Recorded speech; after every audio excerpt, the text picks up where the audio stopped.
नहीं, मैं भी इधर पिछले कुछ दिनों से मैं देख रहा था, वो बार बार कोर्ट से भी इस बात की गुहार कर रहा था कि मुझको धीमा जहर दिया जा रहा है या मुझे यहाँ पे दवाएं नहीं दी जा रही, चिकित्सा सुविधा नहीं दे रहे थे। ये केवल उसका डर का जो एक वहम होता है ना, वो था। और उस डर, इतना हावी वो डर हो गया इसके ऊपर कि कल हार्ट अटैक के रूप में इसकी मौत हुई है। जो डर का साम्राज्य जिसने लोगों पे कायम किया था, सरकार जब बदली है, निजाम बदला है, तो वो डर अब इसके ऊपर हावी हो गया, क्योंकि अब कोई पॉलिटिकल सपोर्ट तो था नहीं इसको, न सरकार का संरक्षण था, न पुलिस का संरक्षण। जो पुलिस को ये कुछ समझता नहीं था। मऊ के दंगों में आपने देखा, खुली जीप में घूमता था, पुलिस के अधिकारियों पर गोली चला देता था, मार देता था। तो वो जब सब कुछ खत्म हो गया, वो संरक्षण नहीं मिलना इसको बंद हो गया, मतलब एक तरह से, तो इसकी फिर डर वापस इसके ऊपर हावी हो गया और वो तिल तल करके एक तरह से, जिसको कहते हैं ना मरना, उस तरह से ये जेल में रहा है। और अंतिम परिणति आपने देखा कि हार्ट अटैक के रूप में कल इसकी मौत हो गई।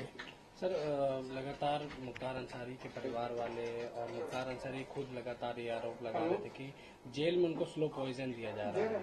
हाँ, बिल्कुल सही आप कह रहे हैं कि उनके परिवार वाले तो बोलेंगे ही, उनके कुछ खास समर्थक बोलेंगे, वो जब तक जिंदा थे वो बोले, क्योंकि बचने का इनको कोई और माध्यम नहीं दिख रहा था। ये क्यों पंजाब में रह रहे थे? मैं आपसे ही, आपके माध्यम से जनता से पूछना चाहता हूँ कि पंजाब के जेल में क्यों ये ऐश कर रहे थे, यहाँ नहीं आना चाह रहे थे? इसीलिए ना कि वहां कांग्रेस की सरकार का इनको समर्थन था, यहाँ तो इनको समर्थन नहीं मिल रहा था। सब सुविधाएं इनकी खत्म हो गई, जितने जेल से बैठ के साम्राज्य चलाते थे वो बंद हो गया, आर्थिक नुकसान हुआ, संपत्तियां जब्त हुई। तो धीरे धीरे जिस डर की वजह से आपने एक आर्थिक साम्राज्य कायम किया था, वो आपको ढहता हुआ दिखने लगा और लगा कि अब तो सब हाथ से जा रहा है। जैसे अंतिम समय में आदमी अगर मुट्ठी से रेत को पकड़े तो और दबाएगा तो और फिसलेगे रेत, तो वही इसके साथ हुआ। सर, मौत के बाद देखा जाए विपक्षी पार्टियां भी जो है सवाल खड़े कर रही हैं कि बांदा जेल में मौत हुआ और तमाम सवाल खड़े कर रही हैं बांदा जेल प्रशासन पे, सरकार पे, उसको क्या लेके? देखिए, विपक्षी पार्टी इस समय चुनाव चल रहा है, तो विपक्ष पार्टी कोई मौका हाथ से नहीं जाने देगी अपने पक्ष में माहौल बनाने के लिए। तो सरकार पे तो आरोप वो लगाएगी ही, लेकिन न्यायालय इस चीज को देखेगा। न्यायालय बिना सबूत के, जैसे मैंने कहा कि नहीं चलता है, न्यायालय के सामने सब कुछ रखा जाएगा और वो न्यायालय फिर निर्णय लेगा। हम एज ए पुलिस अधिकारी जानते हैं कि इस तरह के माफियाओं का दिल कितना बड़ा होता है, बहुत छोटा दिल होता है। ये केवल अपना एक माहौल भय का बना के, इस तरह से डरा धमका के 10 गाड़ियों का काफिला 50 नाल लेके बंदूक घूमते इसीलिए है क्योंकि ये स्वयं डरे होते हैं। तो जब वो सब भी हट जाता है, सामने कोई साथ चलने वाला नहीं है, कोई सपोर्ट नहीं है पॉलिटिकल या गवर्नमेंट का, तो वो डर फिर इन पे हावी हो जाता है और वही परिणति इनकी हुई है। ऐसा कुछ नहीं है, जो लोग आरोप लगा रहे हैं उनका तो काम है लगाना, और इस पे आगे न्यायालय देखेगा कि क्या सही है क्या गलत है। निर्णय तो न्यायालय में ही होते हैं। सर, आप जब शासन में थे, डिप्टी एसपी थे, तो मुख्तार अंसारी पे लगाम लगाने के लिए आपने तमाम बड़ी कार्रवाइयाँ की, कोटा भी लगाया। कितनी बड़ी चुनौती के रूप में रही उस समय जब एक सरकार का जो है समर्थन था? आप बिल्कुल सही कह रहे हैं, बात 2004 की है, जनवरी की है, आज से 20 साल पहले की है। और मुख्तार अंसारी का जो भय का साम्राज्य था वो चरम पे था, और सरकार द्वारा जब समर्थन ऐसे माफियाओं को हो जाए तो आप समझ सकते हैं। मैंने अभी आपसे कहा कि वो खुली जीप में मऊ दंगों में घूमता था, जहां कर्फ्यू लगा है, किसी की हिम्मत नहीं हुई उसके प्रति कुछ बोल दे, कार्रवाई की तो छोड़ दीजिए। और उस समय मैंने लाइट मशीन गन रिकवर की। आज तक उत्तर प्रदेश में केवल एक ही रिकवरी है, न उसके पहले कभी हुई, न 20 साल हो गया अब तक हुई है। और उसमें पोटा भी लगाया क्योंकि पोटा एग्जिस्ट करता था। तो मैंने स्टैंड लिया उसके प्रति कि नहीं, ये गलत है और ये इसको जेल जाना होगा। लेकिन मुलायम सिंह की सरकार तत्कालीन अल्पमत की सरकार थी, किसी भी कीमत पे इसको बचाना चाहते थे, और उन्होंने अंत में हम लोग पर प्रेशर बनाया, अधिकारियों प्रेशर बनाया। जब कोई नहीं सुना तो आईजी जोन जो थे उनका ट्रांसफर, डीआईजी रेंज का ट्रांसफर, एसएसपी एसटीएफ हमारे थे उनका ट्रांसफर, और अंत में ऐसा माहौल बनाया गया कि मुझे भी रिजाइन करना पड़ा 15 दिन बाद ही। लेकिन मैंने रेजिग्नेशन में लिखा और जनता के सामने इस चीज को रखा आप लोग के माध्यम से कि देखिए, जनता पॉलिटिकल सिस्टम में आप ही ने चुना है इस सरकार को, और किस तरह की ये सरकारें चल रही हैं कि जो माफियाओं के निर्देश पे काम कर रही हैं। हम लोग चुन के आते हैं सेलेक्ट होते हैं नहीं जब, तो बोला जाता है कि आप पब्लिक सर्वेंट हैं। आम बोलचाल की भाषा में हम कहते हैं गवर्नमेंट सर्वेंट है और हो गए हम पार्टी के एजेंट अगर काम करें जिस तरह से वो कह रहे हैं।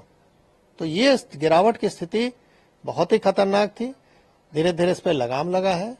न्यायालय में अब निर्णय आने लगे हैं जो कभी नहीं आते थे, दशकों तक, 2-2 दशक तक नहीं आए, अब आ रहे हैं 3-3 दशक के बाद। तो स्थिति बदली है नो डाउट, और उसका नतीजा आप लोग देख रहे हैं कि अपराध में अंकुश भी हो रहा है। सर क्या लगता है उस समय कितनी बड़ी चुनौतीपूर्ण रही कार्रवाई जो मुख्तार अंसारी पे आपने की, और आज जिस तरह से आपने कहा न्यायालय में निर्णय आ रहे हैं, कानून व्यवस्था जिस तरह से है, उस समय अगर वो ऐसा रहता तो क्या उस समय मुख्तार अंसारी पे कार्रवाई हो सकती थी? नहीं, स्वाभाविक है। अगर शासन प्रशासन, हम तो किसी सपोर्ट की भी उम्मीद नहीं करते थे, हम तो अपने दम पे रिकवर किया, मैंने अपनी टीम के साथ। तो हमको सपोर्ट की जरूरत नहीं है, हमको तो हम ड्यूटी है मेरी, हम कोई मेहरबानी नहीं कर रहे थे किसी पे। हमारी ड्यूटी है कि ऐसे असामाजिक तत्वों को रोका जाए जो जनता के लिए कहर बन सकते हैं। तो मैं तो अपनी ड्यूटी कर रहा था। अगर मुझे ये ड्यूटी केवल करने दिया जाता, मुझे सपोर्ट की कोई जरूरत नहीं। सपोर्ट तो सिस्टम बना हुआ है गवर्नमेंट के कि हमको फोर्स दे रखा है, हमको आर्म्स एम्युनिशन दे रखा है। तो हम तो अपना ड्यूटी अगर खाली निभा दें ईमानदारी से तो जनता को अपने आप राहत मिल जाए। कहावत है कि पुलिस अगर चाह ले तो पत्ता नहीं खड़क सकता, ये हकीकत है। मैंने एज ए डिप्टी एसपी, बहुत छोटा पद था, बड़ा पद नहीं था, लेकिन जहां भी रहता था 3 से 4 थाना क्षेत्र जो भी मेरे अंडर में रहे, उसमें किसी की हिम्मत नहीं है, मजाल नहीं थी कि कोई माफिया आके इंटरफेयर कर ले और कुछ वारदात कर ले, क्योंकि उसको मालूम था कि इस अधिकारी के मत्थे चढ़ गए तो हमारी जान जानी है, हम बचेंगे नहीं। आपकी कार्रवाई के बाद फिर आप पे दबाव बनाया गया? वही कि दबाव नहीं बनाया गया होता तो मैं इतनी अच्छी नौकरी क्यों छोड़ता भाई। जब मुझे लगा कि मैं अब कुछ नहीं कर सकता इन लोगों के सामने, तो कम से कम बाहर आके जनता को तो बताऊं कि हो क्या रहा है। शायद अगर हम नौकरी में रहे होते तो ये पक्ष कोई देख ही नहीं पाता कि किस तरह का दबाव बनता है। तो आज मैं जीता जागता उदाहरण हूं कि इस तरह की सरकार अगर रहे चले तो कैसे आप जनता को रिलीफ पहुंचाओगे। अगर सरकार सही नहीं चले तो अधिकारी काम नहीं कर सकता है। तो मैं बाहर आके इस चीज को रखा, जान जोखिम पर अपने डाला, परिवार की जान जोखिम में डाला। स्वाभाविक है कि अच्छी नौकरी के बाद हम कहीं अगर नौकरी प्राइवेट भी ज्वाइन करने तो इनके कॉल चले जाते थे कि इनको निकालिए अपने यहाँ से। किराए का मकान नहीं मिलता था, रात में सामान कहीं लेके रख दिया तो सवेरे वहां से खाली करना पड़ता था। तो ये सब चीजें देखी, लेकिन अब उस पर ज्यादा नहीं बोलना है। हाँ, ये है कि जो जैसा करता है वैसा उसको भोगना पड़ता है। ऊपर वाले के यहाँ देर है अंधेर नहीं है। 20 साल का समय लगा, लेकिन वो अपनी मौत मरा। जो डर दूसरों पे कायम किया था वो डर उस पर हावी हो गया और अंत में हार्ट अटैक से उसकी मृत्यु हुई। सर कहा जा रहा है कि मुख्तार अंसारी की मौत पर पूर्वी उत्तर प्रदेश में बवाल हो सकता है, माहौल खराब हो सकता है। मैं एज ए जो पुलिस का अनुभव मेरे पास है, शासन प्रशासन का, मैं दावे के साथ कह सकता हूं कि कहीं कुछ नहीं होगा। इसलिए नहीं होगा कि लोगों को मालूम है कि अगर हमने कानून हाथ में लिया तो सरकार सख्त है, हम पे कार्रवाई हो जाएगी। और कोई नहीं है ये सब करना चाहता है। वो तभी करते हैं जब शासन प्रशासन का सह होता है। अगर सह न रहे ना तो हिम्मत नहीं है कि एक पत्ता भी खड़क जाए। तो मैं अपने